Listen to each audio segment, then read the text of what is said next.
We are looking at the Gospel of John, and last week we talked about the Mosaic law versus the grace that came by Jesus. And so tonight what we're going to talk about, continue that grace and truth and see what that's about. Now, in this series, we're going to stick with the word, just textbook. It's just so many amazing pieces that we need to really look at and talk about, and I think it'll be a blessing to you. St. John chapter 1, verses 1 through 9. And he says here, in the beginning was the Word. Now, I'm going to challenge how we've been reading, okay? Sometimes we get an explanation of something, and we just stick with that forever, and we say, well, that's just what that means. And I'm telling you, the Holy Spirit will take you deeper. In the beginning was the Word, and the Word was with God. Now, here's the thing that should get our attention, and the Word was God. Now, this is in the beginning. This is before we called him Jesus. We see something in the book of Genesis when the Spirit of the Lord showed up in Genesis right when he was getting ready to sacrifice his son. You know, where was Jesus before he was put into a human body and called Jesus, you see? The triune existed, but I want you to go just a little deeper with this, not to bring about any confusion, but you're going to have a really big understanding of why Jesus was the only one that could give us grace and truth. Moses couldn't give it to us. No other man on the planet, nobody that was created could give it to us. Jesus was the only one that qualified to give us grace and truth. And so I paused here today. I really had to take a break. I was like looking at this and I was so blown away. I didn't know what to do with this information. So I said, let's go to Bible study and share it with you guys, you know? He said, the Word was God. So that's before we knew him as Jesus. We know eventually this is going to be Jesus. The Word was God. Verse 2. He says, the same was in the beginning with God. The Word that was God, it was in the beginning with God. Yeah. Verse 3. All things were made by the Word that is God and the Word that was with God. All things were made by him, and subtract him. Without him was not anything made that was made. So you can never include him with the created. I felt that thing, boy. Let me come. You can't include him with the created.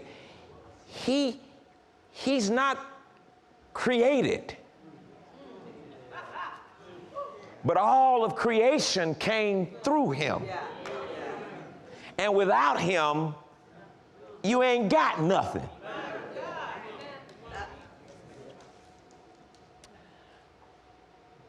All things were made by him, and without him was not anything made that was made. Verse 4, in him, now this is the part I want you to get. In him was life. He breathed into the nostrils of man the breath of life, and man became a living soul. But the life was in him. He wasn't the created. He had the ability to be responsible for everything that's created, both seen stuff and unseen stuff. Okay? In him was life, and the life that was in him was the light of men. The life in him, now breathed into the nostrils of a man, became light to a man. 5. And the light shineth in darkness, and darkness comprehended it not. Real quick, look at that verse in the NLT, and then we'll go back to the King James. Look at this in NLT, St. John 1:5. He says, the light shines in the darkness, and the darkness can never extinguish it. The light shined in the darkness, and it can never be extinguished. Now think about this now. You cannot kill a spirit. You once life has been given unto you, it can't be extinguished. It can exist in one realm or another, but it can't be extinguished. And that's why I look at church folks. It's like, dude, do you realize how much you don't know? I had a moment this morning where I just thought,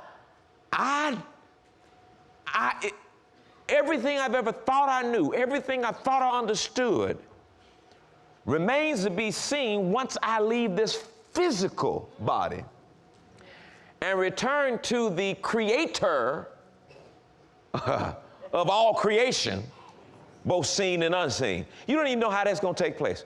We think, well, you're going to die and you're in heaven. Do you understand what happens? The body is like a container.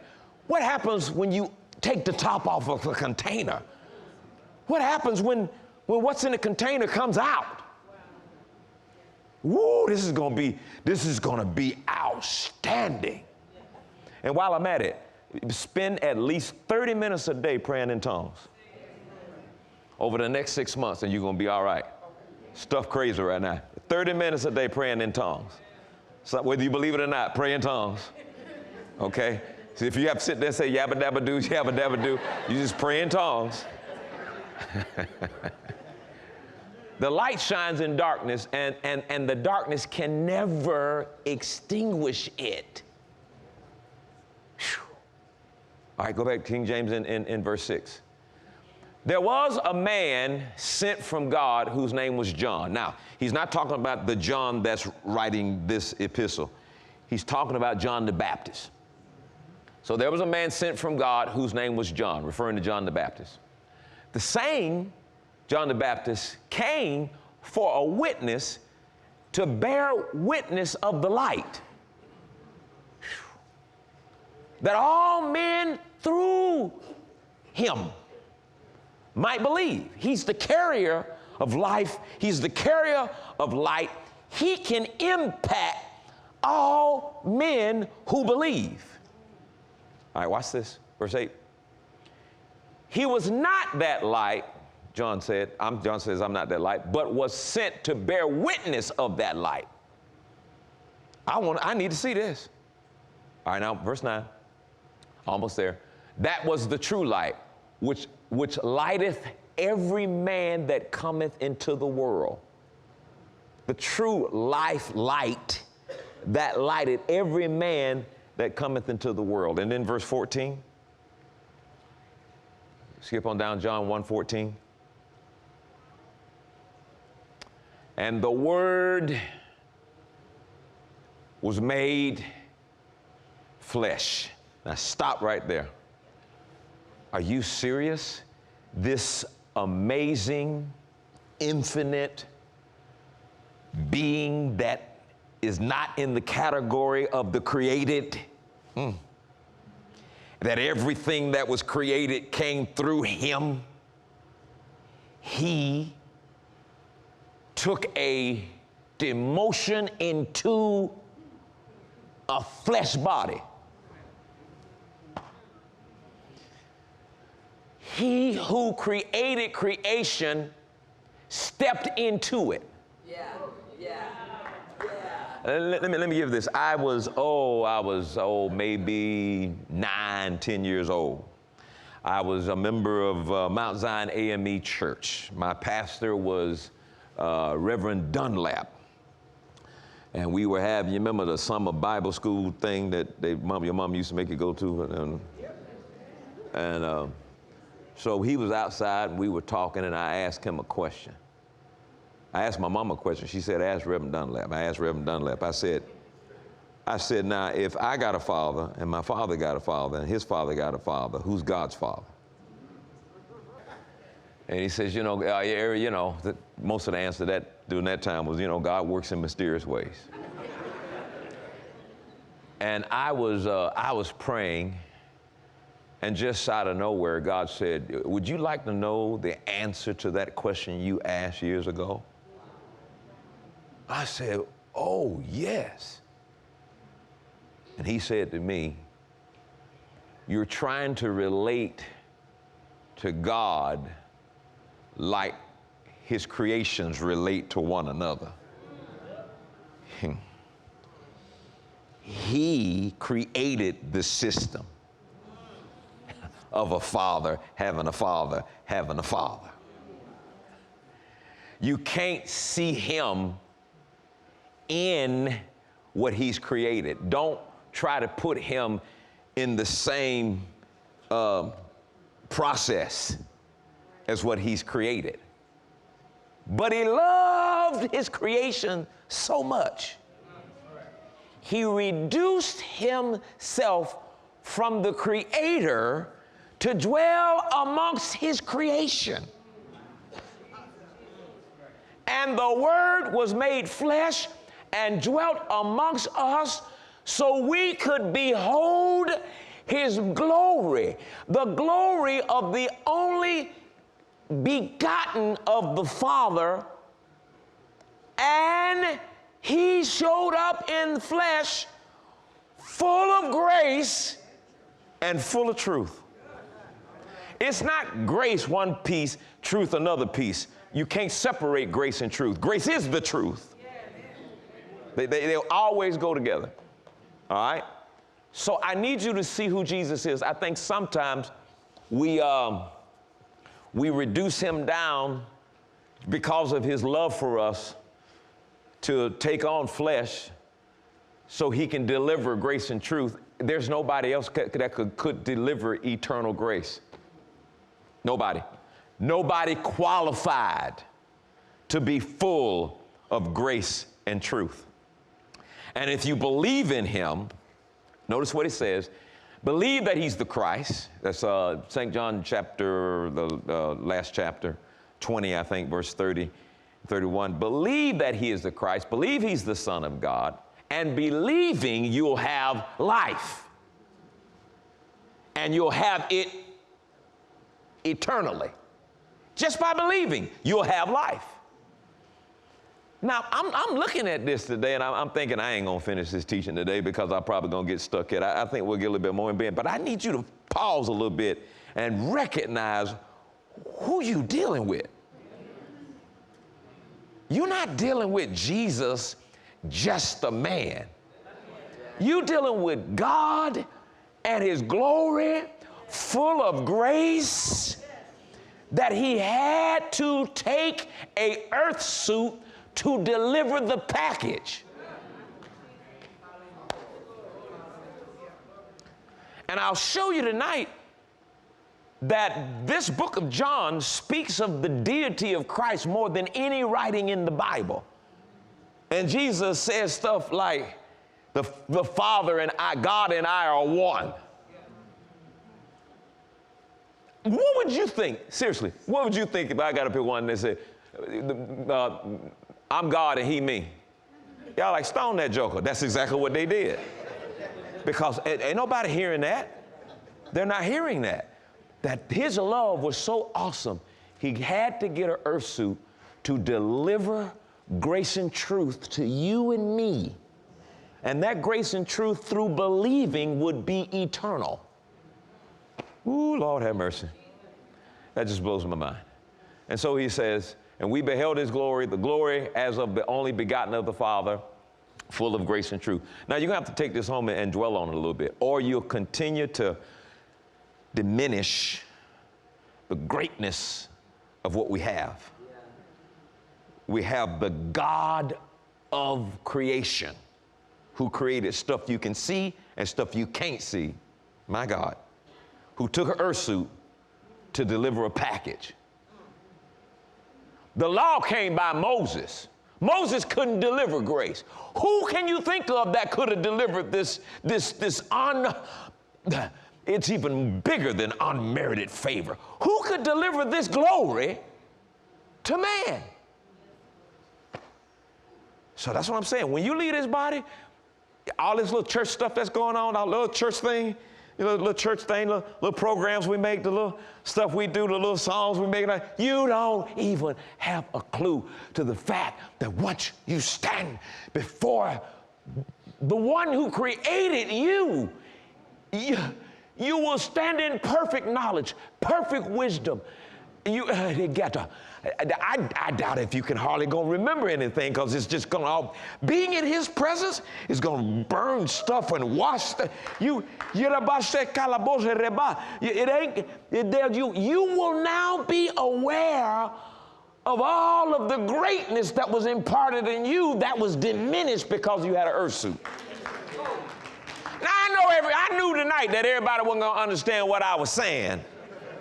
But at least you got a chance to see how excited I am about what I'm saying. And we're going to be working on this through this series. And so in my head, I thought, I cannot just look at the Son of Man. And I got to be careful at looking at just the Son of God.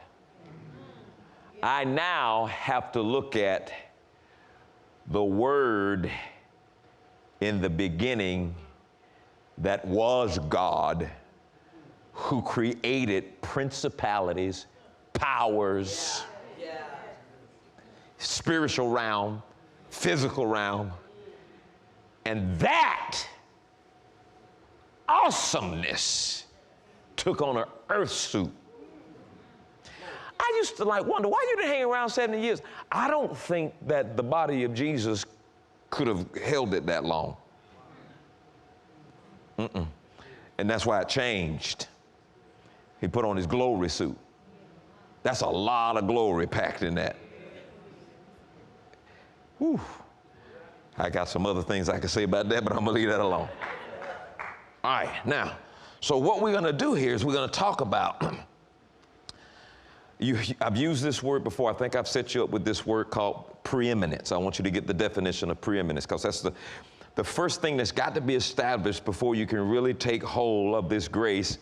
Is you've got to establish the preeminence and the glory of Jesus Christ. Preeminence is the fact of surpassing all others. When something is preeminent, it is superior above all. It is superior above all people. It is superior above all things. It is superior and on a level above everything. There is no competition. There is nothing to compare to it. It stands alone when it is preeminent. It is superior and above all. So it's necessary to understand his preeminence, not only over Moses, okay? And people did that. They always try to compare Jesus with Moses and the law. And I'm showing you, there ain't none. Ain't none. What Moses gave was something that was written on stone, and that just kind of was a symbol of ain't no life in it. Moses couldn't deliver this life. The law couldn't deliver this life. And so this preeminence had to be understood over Moses and in all things in order to understand the greatness and the fullness of grace. And so the Gospel of John is devoted to setting forth this preeminence. And as we study the whole book of John, you're going to see it over and over again begin to establish there is nothing even near the level of the Word that took on flesh to deliver a package. So in chapter 1, John chapter 1, verse 1 through 4, I'm going to read it again. In the beginning was the Word. The Word was with God. The Word was God, and notice he said, all things were made by him. In him was life, and the life was the light of men. So please hear me now. The Word is far more than a revelation of God. See, we want to stick the word here. No. We're not talking about the word, something that you read that is a revelation of God. The word is very God. He is very God. He's not just revelation of God. He is very God. Why am I saying like that? Because he ain't no, I read this and I got a revelation. What is referring to here is God. I need to calm down. I am about really ready to fly. He is not a creature, but the one by whom all things were created. Colossians 1:16, King James. Look what he says, Colossians 1:16. Now, he says, Colossians 1:16, for by him were all things created. Now, this is awesome. All things were created in heaven by him, and that are in earth, all by him. Visible things you can see, all by him. Invisible things you can't see, all by him. Whether they be thrones, all by him. Dominions, created all by him. Principalities, created all by him. Or powers, created all by him. So in no book is there found a stronger claim for the deity. What do I mean by that? Deity, the one true God in human form. The deity of Christ, the one true God in human, the one true God wearing an earth suit.